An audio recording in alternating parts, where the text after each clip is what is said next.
গা ধুই উঠিয়ে মাকক সুধিলে, আই কি সাজ সলাব পায়? ছাঁতে শুকোৱা মুঠিতে লুকোৱা সেই সাজ সলাব পায়। সকলোলৈকে নমস্কাৰ জনাই আজি মোৰ ভিডিঅ'টো আৰম্ভ কৰিবলৈ লৈছোঁ। আজি মই আমাৰ ঘৰ শিতানত ঘৰখনৰ বিষয়ে নকৈ অন্য এটা বস্তুহে দেখুৱাব খুজিছোঁ। কি দেখুৱাম চাবচোন। এইযোৰ কি চিনি পাইছেনে? নিশ্চয় পাইছে। এইযোৰ এযোৰ ৰিহা মেখেলা আৰু আনখন হৈছে এখন পাটৰ মেখেলা। এই কাপোৰযোৰ বা এনেকুৱা ধৰণৰ কাপোৰ আপোনালোকে ক'ৰবাত দেখিছেনে? নিশ্চয় দেখিছে। নিঃসন্দেহে কোনো সংগ্ৰহালয়ত নতুবা কোনোবা বুটিকত সজাই থোৱা দেখিছে। আমাৰ ঘৰৰ এইযোৰ কাপোৰ প্ৰায় 70 বছৰ পুৰণি কাপোৰ। যিযোৰ কাপোৰ মোৰ শাহুৱেকে নিজ হাতে বৈ জোৰোণত দিছিল। চাওকচোন কিমান ধুনীয়া কাপোৰ, দেখিছেনে?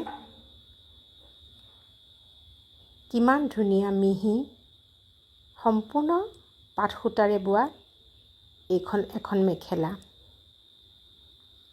আৰু ইয়াত সোণালী গুণাৰ কাম কৰা আছে। দেখিছেনে কিমান সুন্দৰ। সম্ভৱ ইয়াৰ চাদৰখন এতিয়া পিন্ধিলে ফাটিলে, সেইখন নাই, এতিয়া মেখেলাখনহে আছে। এইখন আকৌ আন এখন মেখেলা। চাওকচোন কিমান ধুনীয়া ডাঙৰ ডাঙৰ সোণালী গুণাৰ কাম কৰা আছে। ইয়াৰ ফুলৰ নক্সা দেখিছেনে? ইয়াৰ 70 বছৰ পুৰণি এয়া ফুলৰ নক্সা। এতিয়াও ইয়াৰ গুণা চিকচিকাই আছে। অতি মিহি আৰু সুন্দৰ। দেখিছেনে কিমান ধুনীয়া হৈ আছে। এতিয়াও আমি বৰ সযতনে ৰাখিছোঁ।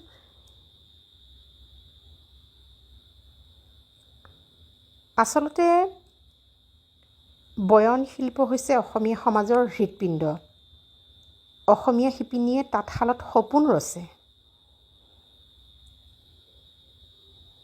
সেইবাবে পাটৰ মুগাৰ যিকোনো ধৰণৰ সূতা নিজে কাটি কাপোৰ বৈ উপহাৰ হিচাপে দিব পৰাটো কিমান যে গৌৰৱৰ কথা আছিল, নহয়নে?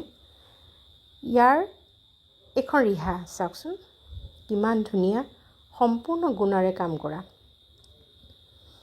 দেখিছেনে কিমান ধুনীয়া। এতিয়াও এই ইমান বছৰৰ পিছতো এইখন কিমান ধুনীয়া হৈ আছে। এফালেহে আঁচলটোতহে ফুল আছে আকৌ দেই, ইয়াৰ গাটোত কিন্তু ফুল নাই। এয়া চিকচিকাই আছে। দেখিছেনে?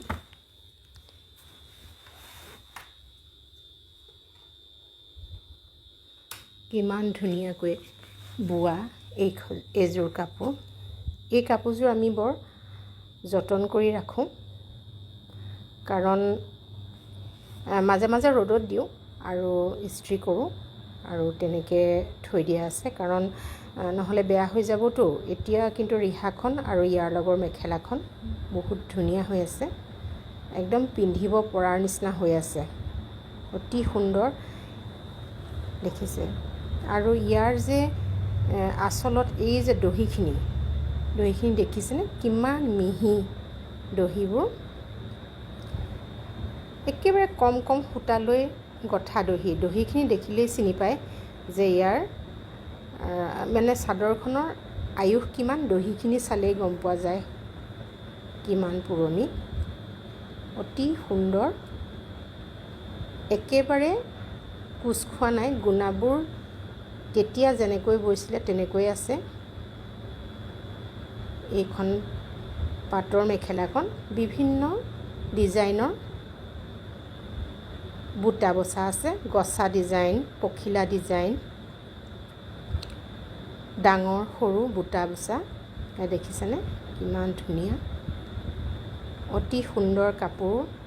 এযোৰ আৰু এখন মেখেলা আপোনালোকক দেখুৱালোঁ। অতি পুৰণি, সুন্দৰভাৱে আমি সংৰক্ষণ কৰি ৰাখিছোঁ। চাওকচোন, দেখিছে এয়া দহিবোৰ কিমান ধুনীয়া। ভিডিঅ'টো যদি ভাল পালে তেনেহ'লে লাইক কৰিব আৰু অইনে চাব পৰাকৈ শ্বেয়াৰ কৰি দিব। ধন্যবাদ।